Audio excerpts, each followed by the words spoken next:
Hello and welcome to the inaugural episode of the E-Scholium Podcast. The format is simple: uncut, long-form, authentic conversations. My name is Albert Chen, and this has been a dream of mine for a while, and I really hope you enjoy. Without further ado, the following is a conversation with Rajatesh Gudibande. Hello and welcome to the pilot episode of the E-Scholium Podcast. I'm your host, Albert Chen. Beside me, my co-editor, Rohit. And today is my honor to be joined by our STEM speaker today, Rajatesh Gudibande. Hopefully I pronounced that correctly. Mr. Gudibande is originally from India and graduated from UPenn in 2014 with a master's in nanotechnology. Since then, he has co-founded and is the CEO of a Bay Area nanotechnology startup called GraphTech, which aims to do bloodless glucose monitoring for patients with diabetes. Thank you so much for being here with me, Mr. Gudibande. So I just want to go back to the beginning where you had the idea. You mentioned that you had a very close encounter with cerebral malaria, which led as your inspiration for the product. Can you walk us through the experience and maybe just the effects of having such a close graze with death, how that changed your worldview and your life process? Yeah, sure. I mean, by the way, I'll take a step back here. Yeah, sorry. My name is interesting. It's Rajatesh. It means king of silver in Sanskrit. Wow. So even if you forget the name, just remember the meaning because it's like Rajat plus Ish. I don't know if you know Sanskrit. I had to say that. My parents speak wisely. The company is pronounced GraphWear. GraphWear, sorry, Yeah. my bad. And the inspiration there is, we initially thought it's graphene wearables, but then what it ended up being is we want to graph the human body, and that's like while graphing, so that's the inspiration. Going back to what you asked, it was just a chance occurrence. Not intentional. I hope it could have been a different way.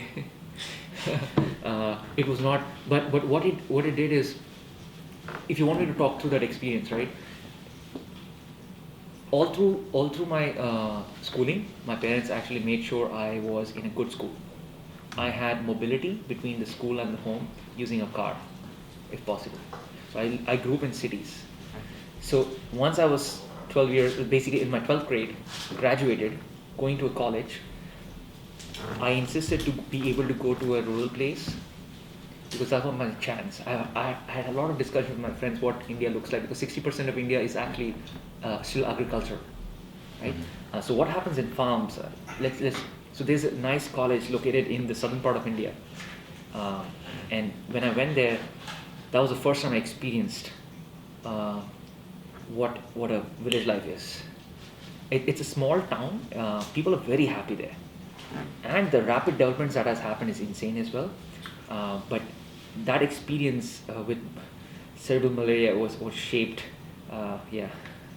I hope that gives you a gist of why I went there. But what happened thereafter was the idea of being able to be misdiagnosed was not acceptable for me as a student back then, because I was in a different frame of mind. What was going through me back then was just I was in an IV in a small room, being fed food by people. My experiences there was like I was blinded, meaning I was just okay. How do I get through this? Was malaria this bad? I'd heard of malaria, but I never knew malaria can be that bad. Then it hit me why Bill Gates is investing so much money in India to be able to eradicate malaria. Then it hit me and this hit me happened after 2-3 years, not thereafter. So it was just like get through this, survive this phase. Yeah. And my parents also were telling me to come back because it was a very for a person who's lived in cities, it's very hard, at least from the outside, to be able to, especially for a person like me to get through mosquitoes. But overall, I think it's a fantastic experience looking back. Thank goodness it happened because that allowed me to basically focus on a problem and rest. Yeah. Well, I'm gonna say thank goodness you survived. Yeah. And as a mosquito magnet myself, I can Oh, you empathize a little bit. Dude, yeah. okay. The Asian, I swear to, the Asian mosquitoes are ruthless. I go to Hong Kong and I get bitten. You just exactly. And then you have one person who's the mosquitoes are not going near them at all. I swear. Yep. I'm the magnet, and my parents are living nice and cushy right next to me. In India, especially, my dad is just standing there like, oh, so used to it. And I have like And you're also getting everywhere. Yeah. And sometimes you look at a mosquito, it's big, but they're not the dangerous ones. Small ones. The Anopheles, it's there lurking somewhere. Anyways, Yeah, well, I was just gonna say, like, yeah, I mean, I don't have to deal with malaria, so obviously my experience is not as comparable to yours. But just moving forward in a little bit of time, as a child, I was really fascinated by graphene because I heard about it when I was a little kid. You know, there's new technology, and I was really fascinated by the fact that it was in my pencil. It was like graphite, a form of it. Wow, okay. And nice. this was like a kind of a wow moment in the sense that how can such a technology be in my pencil, right? And I just could you elaborate on what led you to use graphene for your product and some of its properties and what's so amazing about it? So firstly, I never knew it as a kid. Yeah. I was way above an adult when I found out about graphene. But what it really so like it's again I can look back and connect the dots. But here's the thing, like what made us is the key was we were trying to solve a problem. Mm-hmm. The problem was very simple. Can we measure ourselves, or basically can we diagnose stuff without having to prick ourselves? Mm-hmm. Now, those questions, that's the first set of questions we ask, and there's the how. So it starts with the why, right? So the idea of using graphene, right? When I came into the lab, I remember I got malaria, 4 years of undergrad. I had started Googling a lot about how can we do, I was reading about diagnosis, rapid diagnostic tests. There were some pregnancy tests that are coming out. I was understanding what the strip mechanism is in that, but I couldn't really Google. I came in here, I found a lab after my undergrad and master's for my graduate studies, in fact master's and then later PhD, to be able to, though I did not continue my PhD. Okay, I'm about to say, I'm so sorry I called you mister, because I should be calling you doctor. I did not go ahead because... you got everything to do. Yes, I found, the whole point of me coming to my higher education was to be able to invent a way to solve that problem. That's the only purpose I came here for. Mm-hmm. So I found a lab here that was working on nanoscale materials, trying to intersect that with, so use a nanoscale material, try to combine with biochemistry, and introduce biomarkers to be able to rapid detect. Mm-hmm. But everything was in a benchtop in vitro setup. Mm-hmm. You're passing analytes, you're making, so now let's look at the nanoscale materials. You have anything that's small.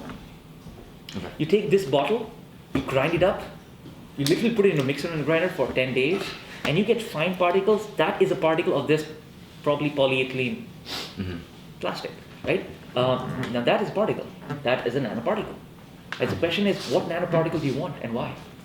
So when we went to the lab, what spotted graphene here was, so I'm trying to solve this problem. I go into the lab, I'm looking to see, can we taste? So I looked at graphene. Now, pencil graphite and the initiation of graphene was the first way how they discovered it, rediscovered it basically. They knew graphene back in 1950s, theoretically. It was isolated for the first time in 2005. Wow. Right? So you take a pencil, have you heard of the Scotch tape method? I actually have. You heard of the Scotch tape method? It's a nice, we were looking for carbon material. Our life is carbon based. We are carbon-based life with different functional groups around, but essentially we are carbon-based life, right? So we wanted something that's carbon-based that we can do basically biochemistry on it to be able to make it alive in a way, and then communicate with the body. So, well, I did isolate some pencil graphene.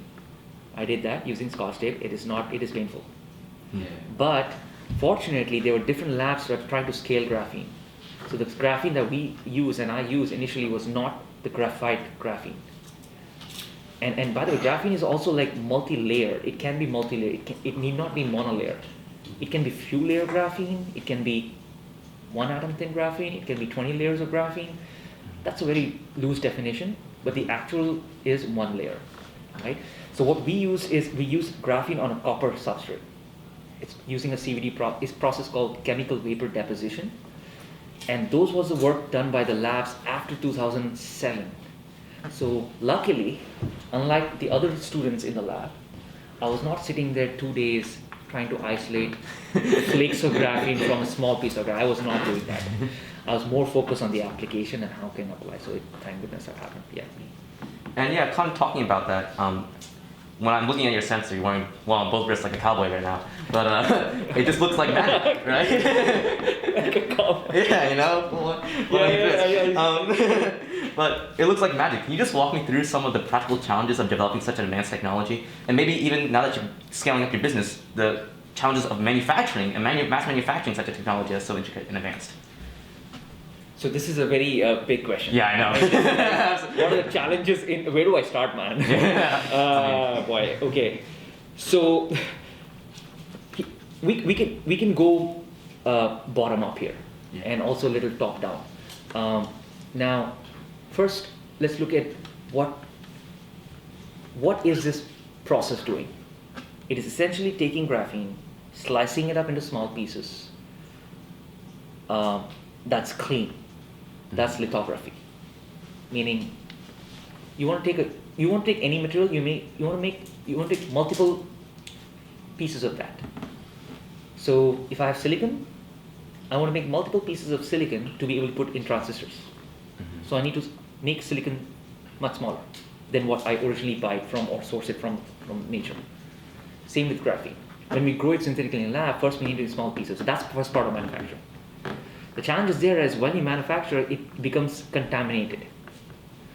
Right? We are taking nice clean graphene that's grown on a source, synthetically in a lab, using something called a CVD process.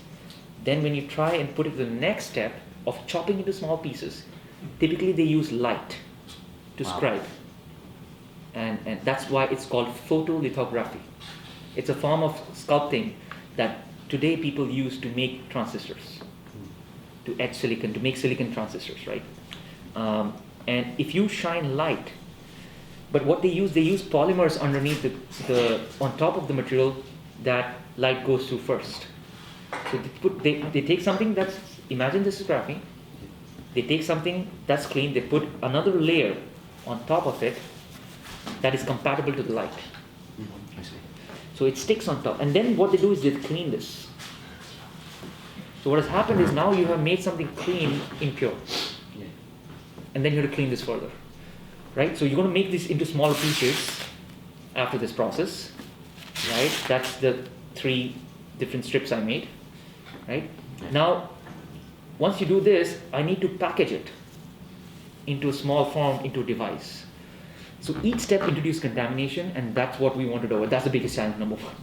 Avoid contamination. So we had to invent a process that will make clean graphene. Mm-hmm. That's our first IP. Yeah. The second part is, well, after you do that, how do you read it, communicate with the nanoscale?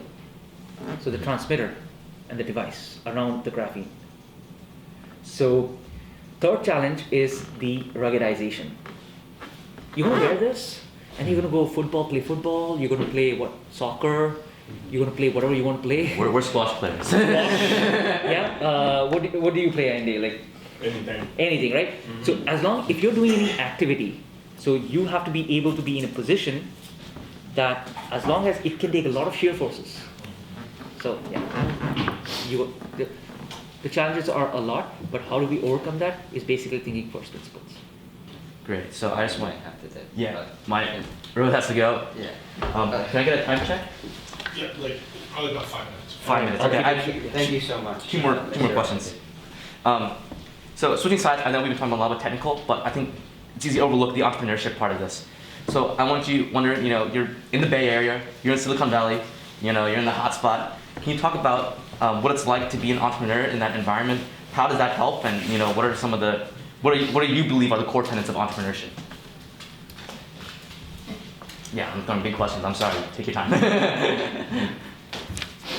Okay, the first thing that is awesome about that place is the infectious enthusiasm. Mm-hmm. You go there, you will find people like you, starting from an idea and being helped around by the entire community selflessly. Mm-hmm. They don't ask their why you're doing it. They'll ask, what are you going to do about it? That's very fundamental thought process is insane out there. And I did not know about it until I went there. Right? So I don't find as much silicon. Yeah. So I Graphene Valley. I still don't understand, because back in the day they were actually mining and making chips and all, but it's the name stuck. But I think the people out there are selfless. It's a perfect place to be if you want to have an ecosystem, people to listen, people who want you to think big. Because on the East Coast it's slightly different. It is like product first, and then let's talk big. And that's how I was trained here. Yeah. But when we went there, well, don't tell me this, tell me to what end. And that mindset is insane. So I would recommend everyone at least to once visit there, and just sit around coffee shops there, listen in, and just ask help. People will help you. That's great. Okay. Yep. We're just going down to this last section. I'm not sure if you are a consumer of podcasts. I'm a big fan of the Lex Fridman podcast, which is the inspiration for this, and he asks the guests like a section of questions at the end of each interview. And I want to pay homage to him just because he's inspired me so much. So we're going to ask big questions. Don't have to think too deeply about it. Number one, what is the meaning of life? What is the meaning of life? Yeah. That's a good question. Yeah. As I said in the talk earlier, you don't have a meaning until you make a measurement. Mm-hmm. There can be n number of meanings. It's unique for everyone. It's unique for everyone. So it depends on what you do. Mm-hmm. And this is a fundamental question we all ask: what is our purpose here? Right? So I think it's just figure it out. Keep searching, keep seeking out there, and meaning will be found. I think that's the key. Thank you. Got the front piece on a little time. Who are your biggest inspirations or influences? Okay, so the first person, there are a lot of people. Yeah, I know. I'm gonna have to shortlist you on this one. I'm so sorry. One of the great inspirations is my grandfather, who basically was a professor in sociology, and he was a freedom fighter as well. Very selfless person, didn't make anything for himself, gave everything away to people. Just that humbleness actually allowed me to learn that if you give 10x away, you'll get 100x back. Yeah. I think that's what I learned from him. And second is Edwin Hubble. You know Edwin Hubble? Is he the Hubble Space Telescope? Hubble's guy. He was not a trained engineer or a scientist. Self-taught basketball coach. Wow. Learned, figured out a way that the universe is expanding. Great inspiration. That anyone can just delabel themselves and do anything they want. Yeah. And third one is Madame Curie. Yeah. She sacrificed her life for discovering radioactivity. So yeah. And second to last question, what are your top book recommendations? Top book recommendations, yeah. Ooh, I'm a bad person to ask that. Oh, well. You know why? Because I actually don't read that many books, but I read a lot of journals. Yeah. Like research papers. Day in and day out, I actually read just research articles being published. My wife does the book reading. Are there any journals or articles that have stuck in your memory? Oh, absolutely. I would recommend at least once a month someone to just read whatever is being published in Nature. Mm-hmm. Just the Nature. Yeah. And Science.